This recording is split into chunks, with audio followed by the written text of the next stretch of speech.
Hello everyone, welcome back to another episode of our entitled parents. In today's episode, my mother called me selfish for wanting to be an organ donor and cremated when I die. Entitled Bio Dad. My parents are holding my education hostage. Before we get started, make sure to subscribe so you will never miss a video. So let's get started. My mother called me selfish for wanting to be an organ donor and cremated when I die. My mother said this years ago. My brother passed away suddenly from cancer in 2019, 27 hours after being diagnosed. He was 37. It tore our family apart from the grief. It has caused us to make up our living wills and how we like to be buried. I was close to my brother, so he told me what he wanted if he died 4 years before he did. I planned his funeral and everything. My mother trusted me and was pleased of how I planned it. The day after his funeral, we were talking about how we wanted our bodies to be handled after death.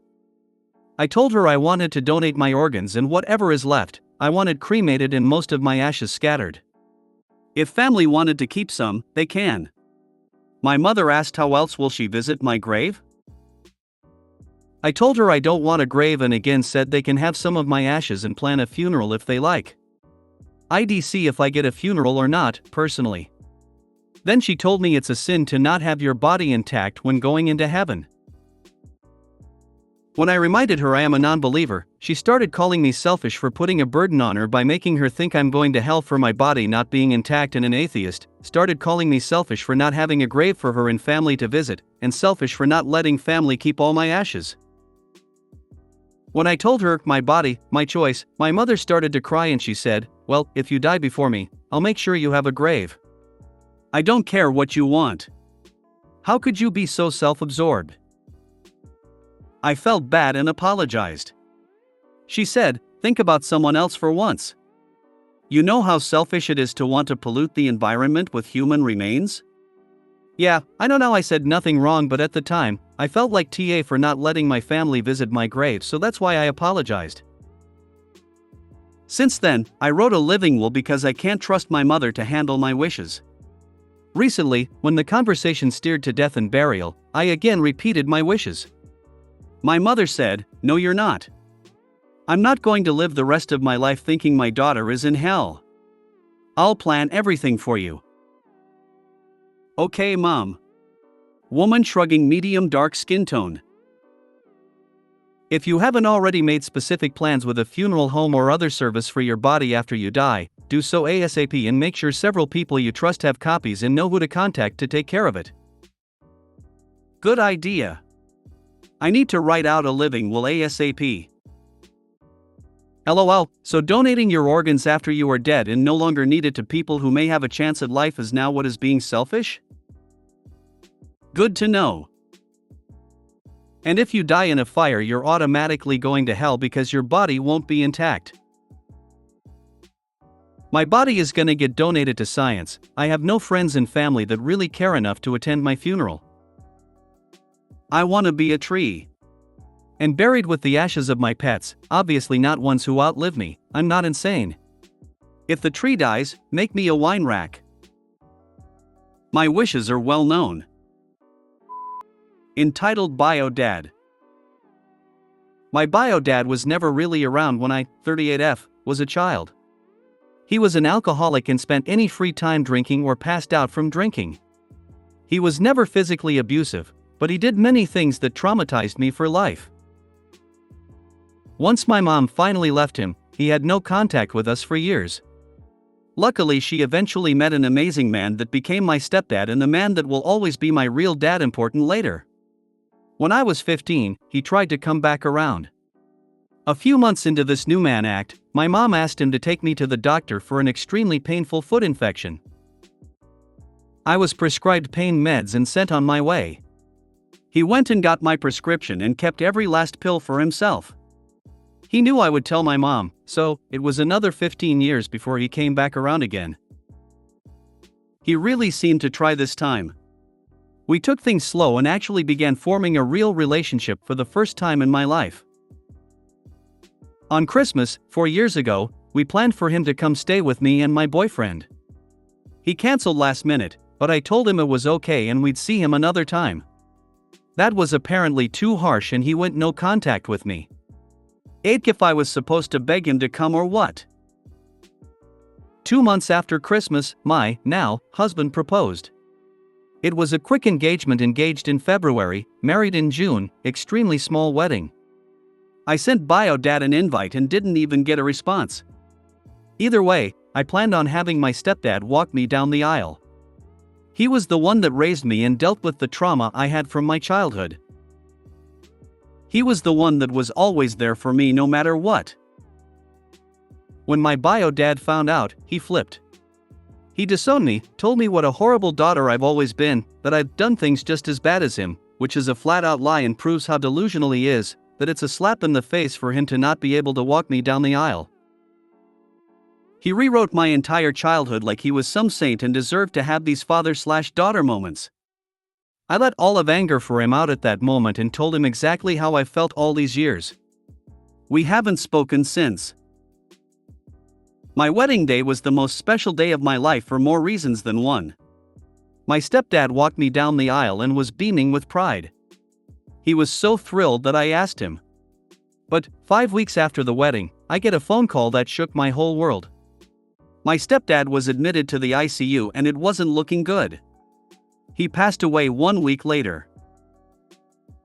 My wedding was our last family get-together and I'm so thankful that I have those memories to cherish and that I didn't allow my entitled bio dad to ruin one of the last moments I got with my real dad.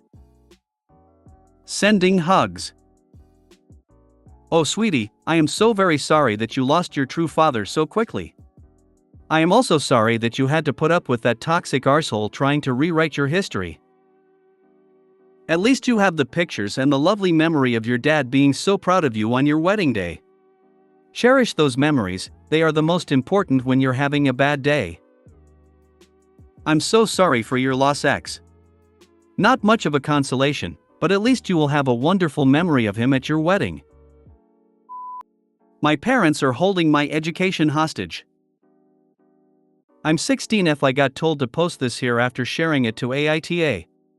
So here it goes, my parents play favorites, they always have. I'm the second born child out of 4, my older sister moved out at 16 after she couldn't take my parents anymore, they fight and scream and yell at each other.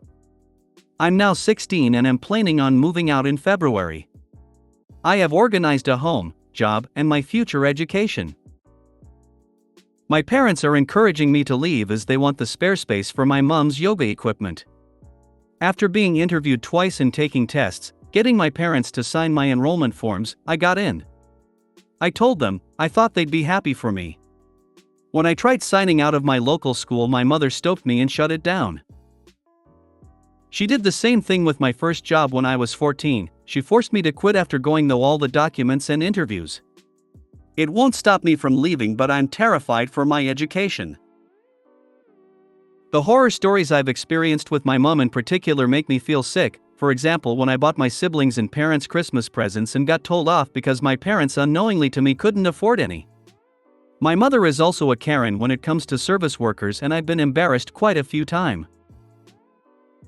Update: I just woke up from a nap to hear my mother badmouthing me to my aunt, calling me a disrespectful brat for leaving and how she thinks I shouldn't leave until she kicks me out and laughing at my plans to leave the house. I heard her say that she would do anything to get me out of the house already, but she can't admit it yet until after Christmas, after the family Christmas party, because she wants to look like a good mom in front of all of them. She laughed with my aunt, who drove her own children away at 14 and 17, about how she was holding high school over my head and that she finally had power over me. My whole mom's side of the family are rude and snobby and stuck up and emotionally unavailable. They all talk crap about each other and spread rumors to the point I stay away from contacting any of them.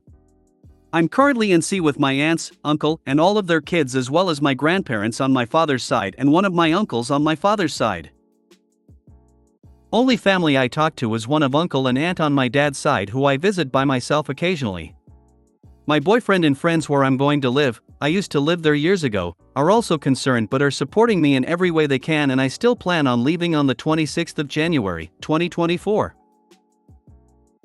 I'll be living with a friend, getting a job, and if she doesn't sign off on it, then I'm continuing my education when I turn 17 in July. Update 2. I got enrolled into the TAFE of my choice, giving my parents no time to react, and they had to sign me out of school. They had just given up on trying to change me, and I feel at peace that I now have made my own choice and won the battle to keep it that way. Thank you for all the advice. Speak to a guidance counselor at the school you got into and see if they have any recommendations to get around your mother's attempt to prevent you from getting what you need. School is done for the year, and if I attend the course I want to, I'll need to leave before the start of the new school year. Speak to someone at your school about getting legally emancipated. I'm glad you've planned your way out of this abusive situation. Impossible, the school year is over. My only foreseeable option is to wait a year until I'm 17 to go back to school again. FYI, counselors still work over break between school years. If you have questions or need assistance, you can still contact them via their emails. If you made it to the end of the video, thanks for watching. Don't forget to like, subscribe and share, and we will see you in the next video.